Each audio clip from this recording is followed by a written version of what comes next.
el escritor de una epístola enfatiza una enseñanza o repite una exhortación, esto nos brinda una pista sobre el problema, sobre el asunto, sobre esas condiciones espirituales de esos primeros lectores, ¿sí? Recordemos que las cartas o las epístolas no se escribieron directamente para nosotros. Una carta era la manera, era el WhatsApp de la época, era la manera de comunicarse, era la manera de que una persona le podía enviar un mensaje a otra persona, ¿cierto? Y hoy nosotros estamos leyendo esa correspondencia de otra persona, ¿sí? Eh, y lo más tremendo es pues una correspondencia de personas del primer siglo, de hace mucho tiempo. Estamos leyendo la correspondencia de otros. De los 27 libros del Nuevo Testamento, Dios nos envió 22 cartas. 22 cartas. Y este método de comunicación es más poderoso e interesante que los sermones o que la lista de mandamientos, porque entretejen una historia. Las cartas entretejen una historia, entretejen cultura, enseñanzas. Y es un desafío para nosotros también poder interpretar. Importante decir que una carta se compone de tres partes.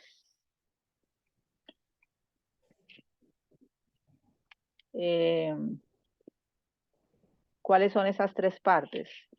El saludo, el cuerpo y los asuntos finales. ¿Sí? Una carta bíblica, ¿no? Una epístola de la escritura. Siempre tiene esa estructura. Saludo, y en el saludo encontramos la identificación. En todas las cartas paulinas encontramos que se identifica a Pablo como apóstol, como se identifica, por ejemplo, eh, cuando escribe Pedro. Entonces, ahí en ese saludo encontramos la identificación, o sea, de quién es el que está escribiendo.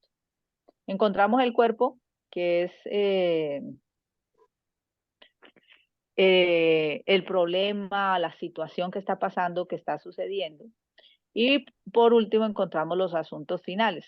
Los asuntos finales, que es la tercera parte de una carta de esa estructura, encontramos la bendición final, encontramos encargos, encontramos saludos y siempre, siempre encontramos una doxología. Doxología. Hoy nos toca tener los lápices afilados, mis amados, para que puedan tener esta información ahí a la mano. Una doxología es una alusión a la deidad, una exaltación a Dios. Eso es una doxología, ¿sí? Entonces, alabado sea nuestro Padre, Padre del Señor Jesucristo, por ejemplo. Una manera de despedirse Pablo. Los saludos también, por lo general, saluda gracia y paz. Pastora, disculpe, ¿cómo deletrea? ¿Cómo se escribe? Doxología, ¿Empezando con T o con D?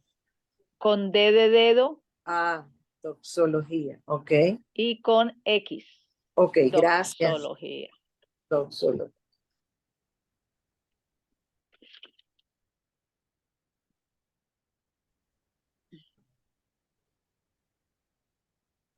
Bueno, entonces la carta es, por ejemplo, que venían y le contaban al apóstol Pablo un problema, una situación que estaban pasando, ¿sí? De pronto alguien venía de alguna de las ciudades, de alguna de las iglesias, y le contaban algo que estaba sucediendo, y ¿qué hacía el apóstol Pablo? Él respondía con una carta. Las cartas del apóstol Pablo, por lo general, o sea, todas las cartas del apóstol Pablo son como un memorando, como un regaño, como una vaciada, porque a él venían a contarle problemas y él respondía haciendo una exhortación. A la iglesia que el apóstol Pablo más regaña, por ejemplo, es la iglesia de Corinto. La iglesia de Corinto venía a ser como la oveja negra de las iglesias, con una cantidad de situaciones y de problemas. Y cuando nosotros leemos primera y segunda carta a los Corintios, encontramos allí la exhortación del apóstol Pablo a las diferentes problemáticas que esta iglesia tenía. En la carta a los romanos, que fue una iglesia que el apóstol Pablo directamente no fundó y que el apóstol Pablo directamente no visitó. Sí fue una iglesia a la cual él escribe porque le vinieron a contar la situación y el problema ético y doctrinal que estaban teniendo. Y por eso él escribe la carta a los romanos. En esa carta encontramos, por ejemplo, que la gente estaba tomando mal la cena del Señor. Resulta que la cena del Señor en esa época no la tomaban como nosotros tomamos la cena del Señor, sino que además de lo que nosotros comúnmente hacemos de tomar el vino y tomar el pan, ellos hacían una comida, ¿sí? Para hacer esa celebración. Entonces la gente llevaba diferentes clases de comida y terminando la celebración, entonces, y terminando pues la ceremonia y de recordar lo que hizo el Señor Jesucristo, al final compartían esa cena y esa comida entre todos. Y resulta que habían unos hermanitos que llegaban allá a la comida, llegaban allá a la celebración y cuando era el momento de la comida arrasaban con todo. Se comían todo y no dejaban a las otras personas. Se llevaban ahí como su bolsita, su paquetico, su servilletica y entonces echaban ahí comida para llevarse para la casa de una manera muy desordenada. Entonces el apóstol Pablo hace un llamado de atención a esa manera de celebrar la cena, que era una manera indigna y con la intención de corregir ese mal comportamiento. También encontramos cartas que hacen un llamado para hacer una corrección doctrinal y hoy vamos a detenernos un poquito en ella. Por ejemplo, la carta del apóstol Juan, donde había un problema doctrinal y más adelante vamos a hacer una práctica sobre ello. También las cartas se escribieron porque hay una incapacidad. El apóstol Pablo no podía visitar esas iglesias, no podía estar allí en ese lugar, no podía estar de manera presencial por diferentes razones, por falta de tiempo, porque no podía ir, porque estaba en la cárcel, ¿sí? Eso no es como ahora que nosotros podemos coger un avión y en 45 minutos estamos allí en Santa Marta, por ejemplo, que está a 900 kilómetros o a 3 horas y estamos viajando de un continente a otro. Recuerden que las distancias, bueno, en ese entonces no había manera, sino solamente a pie, en algunos carrozas y en animalitos transportarse. Escribe unas cartas y escribe la carta a los Gálatas y Gálatas no es una sola iglesia. Gálatas no es la iglesia de Galacia, la iglesia, sino que es una provincia a la cual pertenecían 7 iglesias diferentes.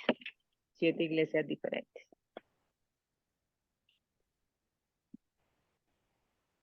¿Qué debemos tener en cuenta al leer una carta? Tenemos que tener en cuenta quién escribe, que siempre lo vamos a encontrar en el saludo, y quiénes son sus destinatarios.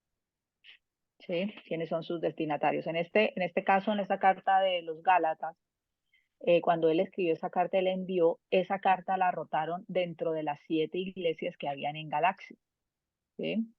Entonces, ellos eran los destinatarios. ¿Qué más decirles acerca de esto? Bueno, para interpretar una carta debemos conocer o entender el contexto histórico, y de eso ya nosotros hemos hablado. ¿Cuál es el contexto histórico? Eso se refiere al escenario del documento original, o sea, quién la escribió, a quién se la escribió, cuál era su relación con esas personas, cuándo la escribió, con qué propósito, qué ocurría en el lugar donde vivían, cuál era su estatus social o su entorno. ¿Recuerdan el trasfondo histórico que estuvimos aprendiendo acerca de él y que podíamos encontrando haciéndole las preguntas al texto? ¿Lo recuerdan? Sí, señora.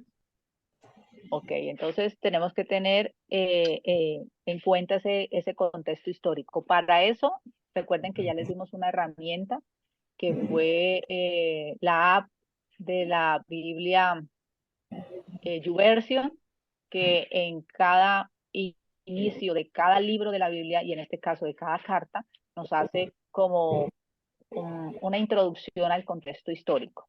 Algo muy somero, pero que nos sirve mucho. Nos dicen qué año fue escrita, por quién fue escrita, quiénes lo recibieron, qué estaba pasando en esa época, cuál era la situación de la iglesia, ¿verdad?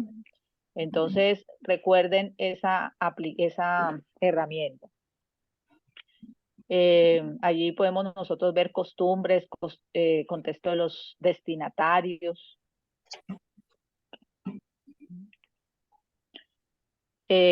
Bueno, el contexto literario también es importante, también ya lo estudiamos. Y en el contexto literario vamos a tener que ver en las cartas, por eso es bueno leerlo en orden, ¿sí? Pero tenemos que leer en las cartas los versículos que están antes y los versículos que están después. No podemos tomar un solo versículo, un solo pasaje sin tener en cuenta su contexto literario. Tenemos que ver qué dice antes y qué dice después para saber cuál es el contexto de lo que estamos leyendo. Los versículos que le anteceden, los versículos que le rodean y los que le siguen nos proveen a nosotros del verdadero significado, ¿sí? Particular. Por favor, pueden cerrar el micrófono porque no estoy, hay un ruido. Y cuando vayamos a conversar o cuando vayan a decir algo, podemos abrirlo. Muchas gracias. También podemos mirar pasajes paralelos. ¿Recuerdan cuáles son los pasajes paralelos? ¿Alguien me puede decir qué son los pasajes paralelos?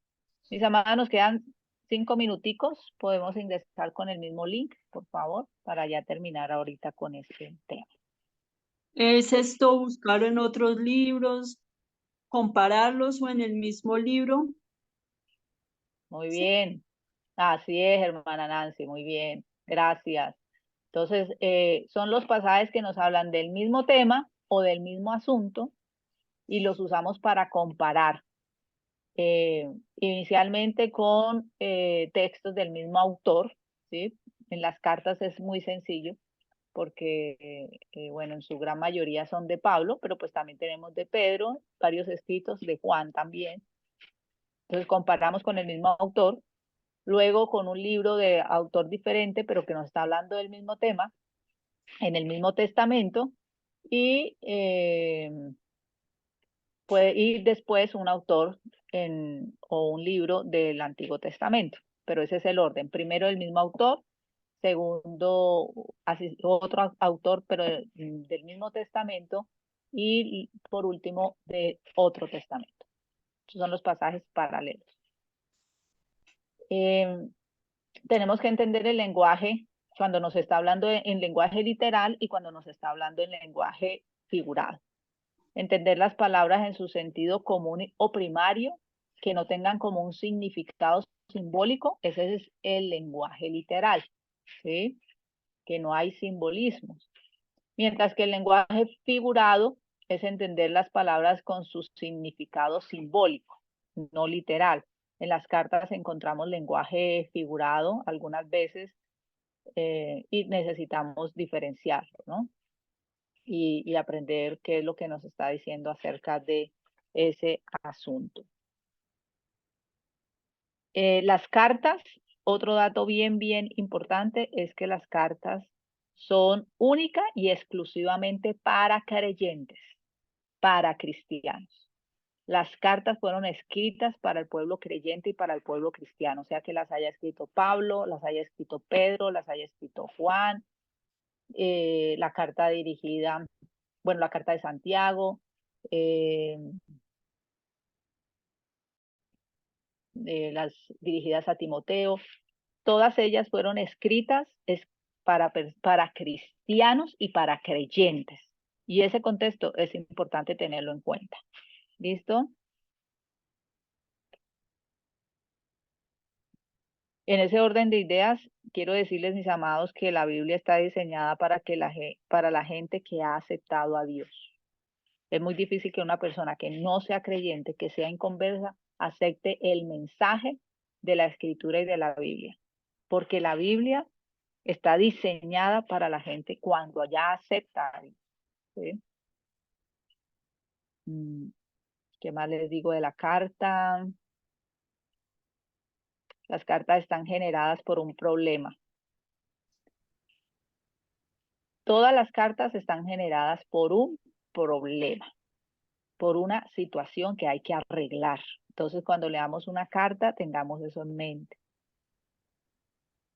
Por ejemplo, en la carta de Timoteo, Pablo le hace un llamado. Es Pablo escribiéndole a Timoteo. Recordemos que Timoteo era griego y los griegos le dedicaban más tiempo al gimnasio, le dedicaban más tiempo al cuerpo. Ellos tenían un culto al cuerpo, ¿verdad? Entonces, de pronto, esa influencia cultural estaba sobre Timoteo, que le dedicaba más tiempo al gimnasio que a la oración y al ayuno, por ejemplo. Y por eso es que Pablo escribe: el ejercicio para poco aprovecha. ¿Sí? No está diciendo que no hay que hacer ejercicio, sino que ellos le dedicaban más tiempo a ello que a la oración y al ayuno. ¿Hasta el momento tienen alguna pregunta, llamadas?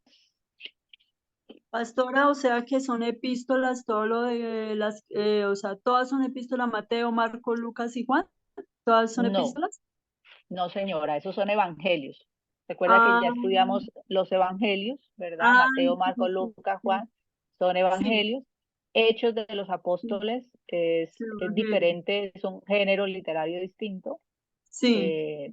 narrativo histórico, y ya venimos a encontrar las cartas. ¿Sí? Sí. Y por último encontramos el género apocalíptico, que creo que es el que nos toca la próxima clase, y con esa terminamos. Sí. Sí, señora. Entonces, las cartas son Efesios, Gálatas, Corintios, Timoteo, Tesalonicenses, Colosenses, Romanos,